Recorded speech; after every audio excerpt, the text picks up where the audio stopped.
शहजाद चौधरी साहब, एक सख्त रद्द अमल जिसमें कहा गया कि 1 साल से ये तरीका जारी है जो इल्जामात लगाने का है और बहुत ही इसे नाकाबिले कबूल और काबिले मजम्मत कहा गया है। क्या कहा जाए कि बराह रास्त आके बताया जा रहा है इनफ इज इनफ, पॉलिटिकली आपको जो करना और खेलना है पॉलिटिकल ग्राउंड पर करें?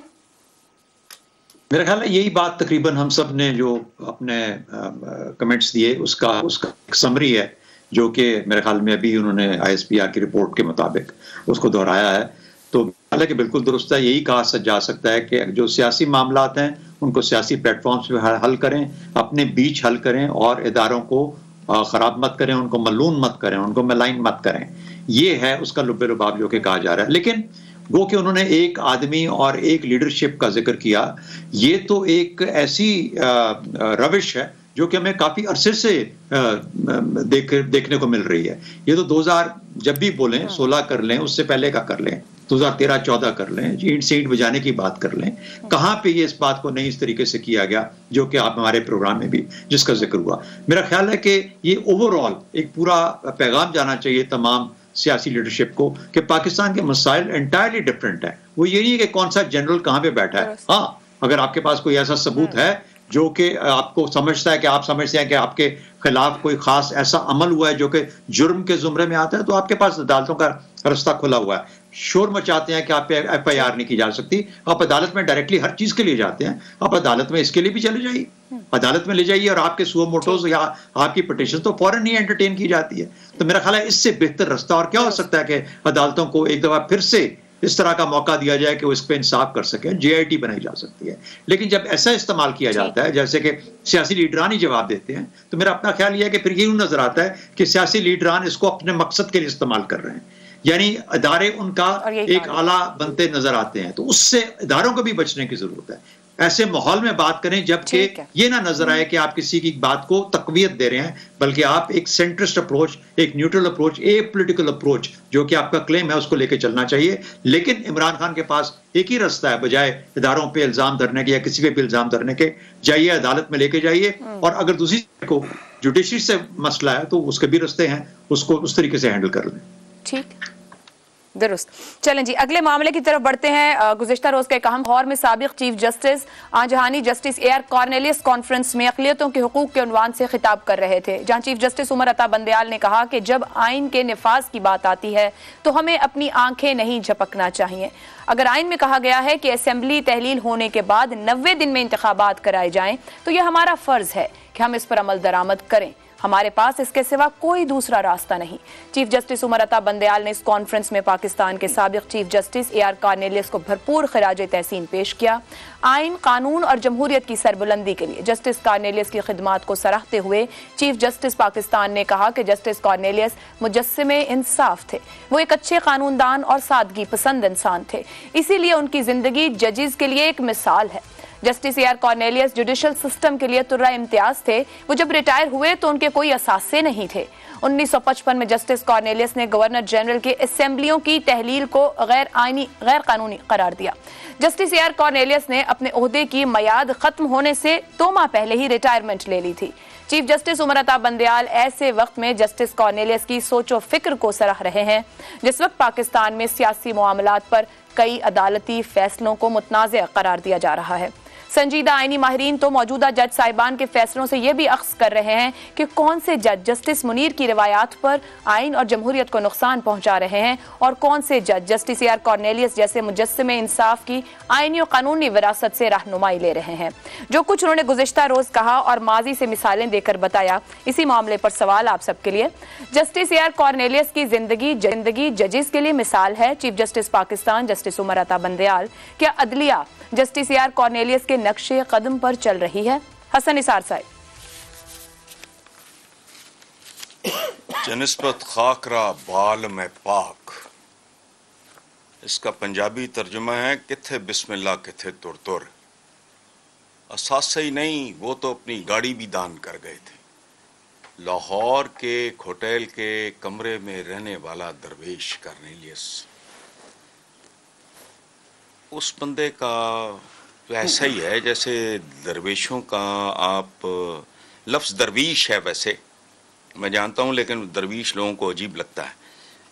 तो दरवेशों का मवाजना दुकानदारों के साथ करने की मेरे में सकत नहीं है। मैं उनको इनडायरेक्टली जानता हूं।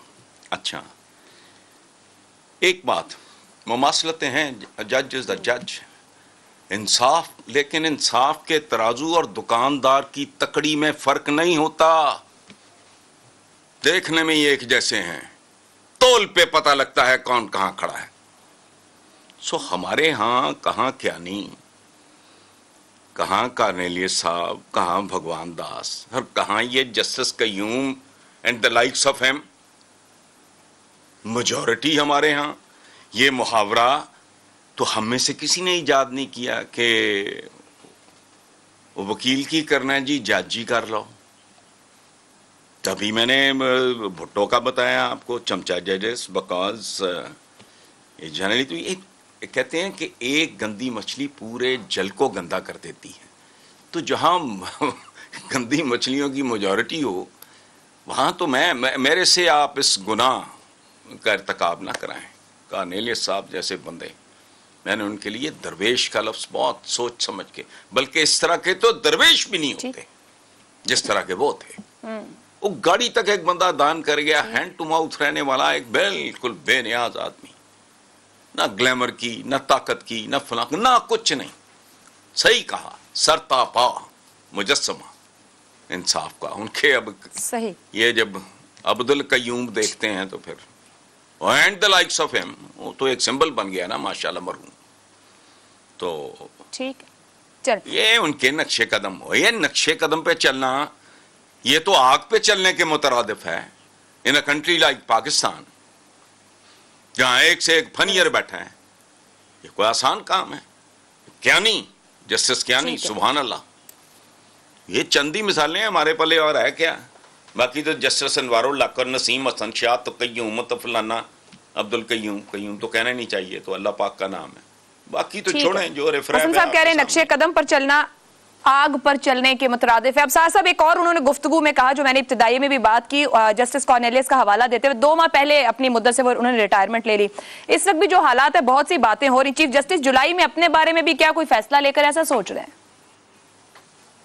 मुझे इसके बारे में क्या पता कि वो सोच रहे हैं कि नहीं सोच रहे, मैं तो इस पर कोई कमेंट नहीं कर सकता। और AR कॉर्नेलियस के बारे में भी मैं क्या कहूँ, मुझे तो इररेलेवेंट लगता है ये क्वेश्चन कि वो बहुत अच्छे इंसान थे, बस ठीक है। अब मैं इस पर क्या रेलेवेंस क्या है मौजूदा हालात के साथ उनकी।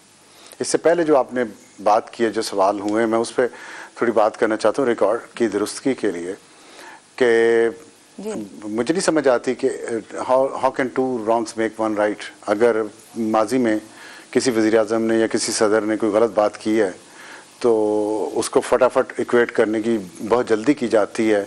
अगर इमरान खान के बारे में कोई बात मेंशन की जाए, जो उसने कल कही है कि जी वो फलाने 285 साल पहले उसके परदादा ने भी तो ये बात कही थी, तो इमरान खान को क्यों कह रहे हैं? मुझे इस जल्दी की समझ नहीं आती कि इसकी वजह क्या है। बात आज के हालात पर, करंट अफेयर्स का प्रोग्राम है ना, कोई हिस्ट्री का प्रोग्राम तो नहीं है। तो आज, और दूसरी बात यह है कि मुझे ये बताएं, क्या जो आज जिस सूरत हाल में हम मौजूद हैं, इसमें किसका कसूर है? क्या आपको और मुझे और सबको नहीं पता? और जब तक वो महकमों के वो लोग जो इमरान खान को लेके आए और जिसके बारे में इमरान खान आखिरी दिन तक ये कहते रहे कि हम एक पेज पर हैं, और जिसकी तारीफ़ें करते हुए इमरान खान साहब की ज़ुबान सूखती थी, और जब प्राइम मिनिस्टरशिप के ओहदे से हट गए तब भी उनको एक्सटेंशन देने की बात की, उनके कहने पर 2 सूबाई असम्बलियाँ तोड़ी, उनका आपस में इतना गहरा ताल्लुक़ हो, और फिर वही इमरान खान उन्हीं को ये कहें कि ये हमें ब्रीफिंग में एक साबिक सदर या एक साबिक वज़ीर आज़म का बता दें, हमें फटाफट कंपैरिजन करने की तो जल्दी होती है ना, ये बता दें किसी साबिक वज़ीर आज़म या साबिक सदर ने ये कहा कि आर्मी चीफ हमें आके बताया करता था हमारे टैंकों में डालने के लिए तेल नहीं है। इमरान खान ने कहा ना, ये पिछले दिनों परसों कहा ना, कभी किसी साबिक वज़ीर आज़म, साबिक सदर ने, कहाँ से तरदीद हो गई? कहाँ से हो गई? इमरान खान ने की है तरदीद? मैं इमरान खान की बात कर रहा हूँ, इमरान खान ने तरदीद की है। तो फिर बताएं, कंपैरिजन कर रहे हैं तो पूरा करें ना कंपैरिजन।